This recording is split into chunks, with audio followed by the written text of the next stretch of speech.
Morning guys, welcome back to the Homestead.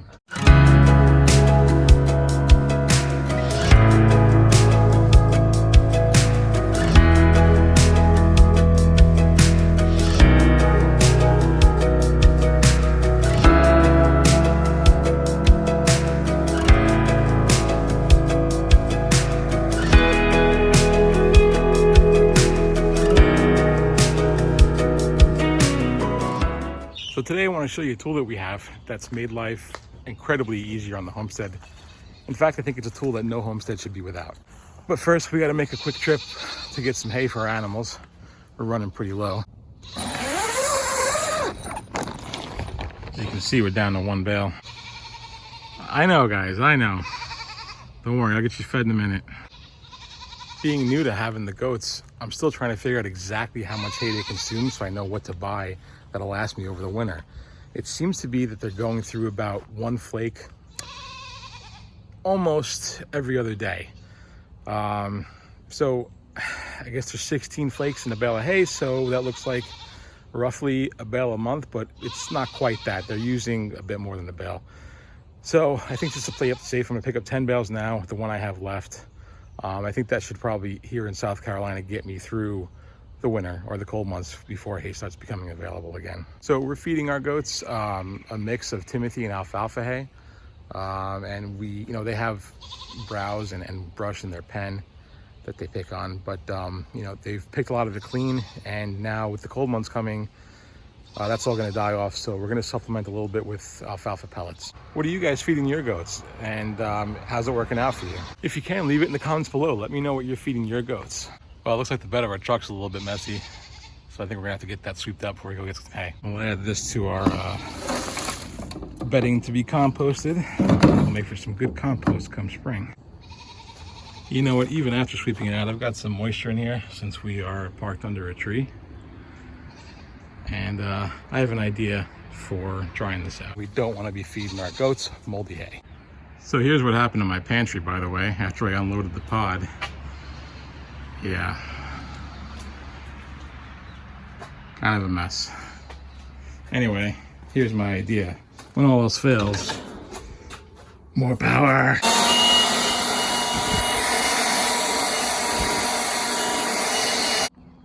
Well, that doesn't seem to be working out too well either. Well, all that seems to have done is covered myself in a bunch of crap and not really dried out anything. I would normally just put down a tarp, but all my tarps are occupied at the moment.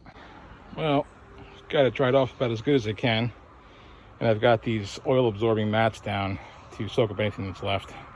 Hopefully that's good enough.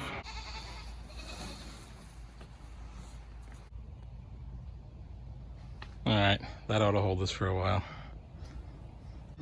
All right guys, so this is a TPost puller. So really the only trick to it, there's not really much of a tricks at all, it's pretty simple, but the trick is to have it really perpendicular to the T-post. When I first got one of these, I thought, well, the closer you go to the T-post like that, it'd be better. It doesn't. It kind of bends it. So you want to just be next to it and along the same plane, if you will, or vertical plane as the T-post itself. Okay, so as you can see here, it's standing up kind of straight in relation to the T-post. It doesn't look that way on camera, but it's an optical illusion because this T-post is bent a little bit right here. But it's pretty much straight next to it. You grab one of the barbs on this side, or the nubs that stick out on the T-post. Got your handle back here, and just give it a good yank, and out it comes. So I'm not sure if you can see or not, but that was just one pull, and it pulled right out.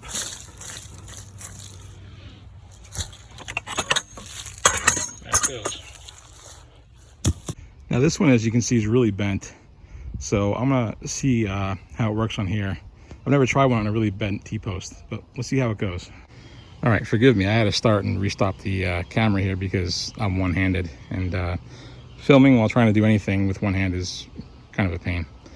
Anyway, speaking of one-handed, just to show you, how easy this is, we've got it straight and perpendicular to the post again, even on a bent post. I am right-handed. I'm just gonna take my left hand right here, and out it comes. Barely any force, any pressure, and it's completely out. Now, there's no trickery or anything involved. As you guys can see on the end of this, I mean, here in the South, we have this red clay that just compacts really hard. In fact, when you put posts in the ground, be it wood or whatever, a lot of people don't have to put any concrete or anything because this clay just compacts so tightly around everything that there's no need for it. So even with the red clay compacted in here, these have been here for quite some time. One pull with the left hand, hardly any pressure while filming, they just pop right out. That's why I like the TPost puller. Like I said, I'm not ragging on any other type of tool for this job. I have used the farm jack in the past. I've never had TPost in the past. This is my first time homesteading or farming or anything, but I had a fence that I had ripped out back in my old house that had 4x4 wood posts just like this, and I wrapped the chain around it and I used the farm jack and a couple of pumps and some struggling, and they came out just fine. So they do work. I'm not at all speaking negatively about that, but this just for me, you grab it, hook it on the bar with the T-post, one pull and it's out. It's just so quick and easy.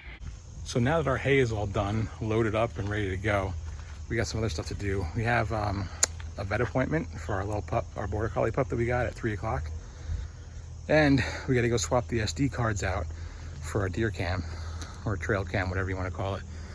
I was previously looking at the little screen on the camera every time I wanted to check images, and it's just really hard to tell what was what. So I went and bought an SD card reader. I forget the brand, but I'm going to link it in the description in case anyone wants to pick one up. So far it works out great. You just swap SD cards in the trail cam and then plug the little reader into your iPhone or Android or whatever you have, and all the pictures just come up on your screen or on your iPad or your computer or whatever. It just makes life a lot easier. So we're gonna go swap those SD cards out right now.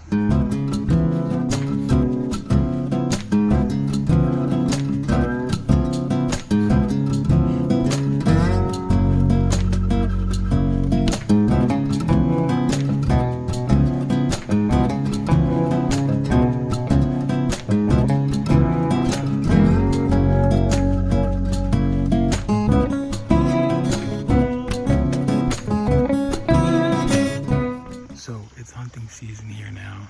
Forgive me for being quiet, but I used to come to the trail camera every day and I would just check through the actual little screen for footage to see what came by the night before or during the day or whatnot. It took forever. There's usually like 252 pictures of deers or something crazy like that. So now I've got this little card reader. I just picked up an extra SD card and I just come and swap the cards out and then go back and I can watch this back on the iPad or the iPhone. Let's see what we found today.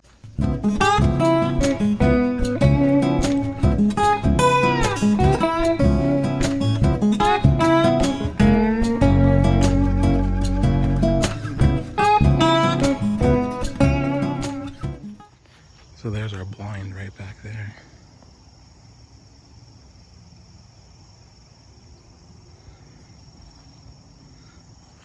And here's the fence to our yard.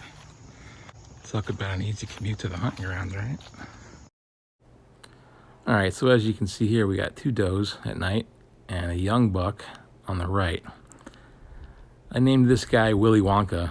I named him that because, as you can see, the antler on the right side of his head is kind of wonky looking in comparison to the rack on the left. So we gave him a wonky name. This guy is named Rambo. He has a really big, large body, but with a small rack that might be impressive later on. Here he is again. You can see it's a nice thick beam and symmetrical. He's a big deer. He's got a lot of potential. Here's Mama and Baby Raccoon out for a midnight snack, stealing some of our corn. And here's almost what seems to be almost a herd, I would say. You got a young buck in the middle eating some corn. And this guy just showed up the other night. He's a good looking deer, I'd say about 2 years old. A nice buck we named Buster. So in conclusion, guys, I am not God's gift to homesteading. I've not been doing this long at all. But you can clearly see, I mean, if anyone's gonna homestead, you can tell right away that installing and removing T-posts is something that is gonna be extremely common on the homestead, especially if you have animals or a garden or anything. I mean, T-posts are as essential as water to some degree on the homestead. So get yourself a T-post puller. They're not expensive. I think that one was like 39 bucks on Amazon or something like that. Just an invaluable tool to have on the homestead. Anyway, guys, I hope this helped you out in your quest for tools to make your life easier. We are going to get started, I think, tomorrow on our chicken coop. We're going to go to Harbor Freight and pick up their trailer, their portable trailer. All trailers are portable. What am I talking about? It's like a 1,200 pound capacity 4x8 trailer that folds up. We're going to modify it a little bit. I don't need it to fold up because it's just going to have a chicken coop mounted on it full time.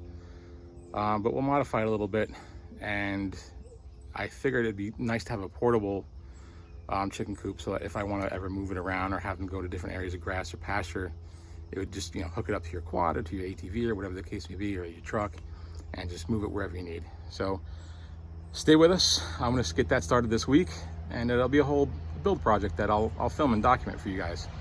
Anyway, thanks for watching, guys. It's a beautiful day on the homestead. I'm glad to have you with me on this journey. I hate asking this, but please like, comment, and subscribe if you can. It will really help us out here. I don't know why I hate asking that, because it's, you sound like a beggar. Please like, comment, subscribe. But it really does help us out, and I can use all the help I can get. Anyway, guys, thanks for being with me here today, and I'll catch you again in the next video. So long.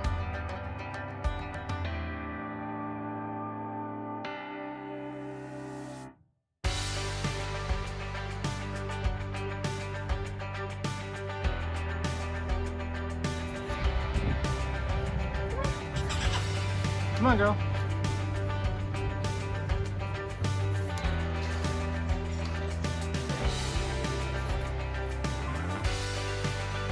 I will go ahead and take her back. We'll get that done for you right quick. Now, she didn't start up till last time. Do you want to? A little bit.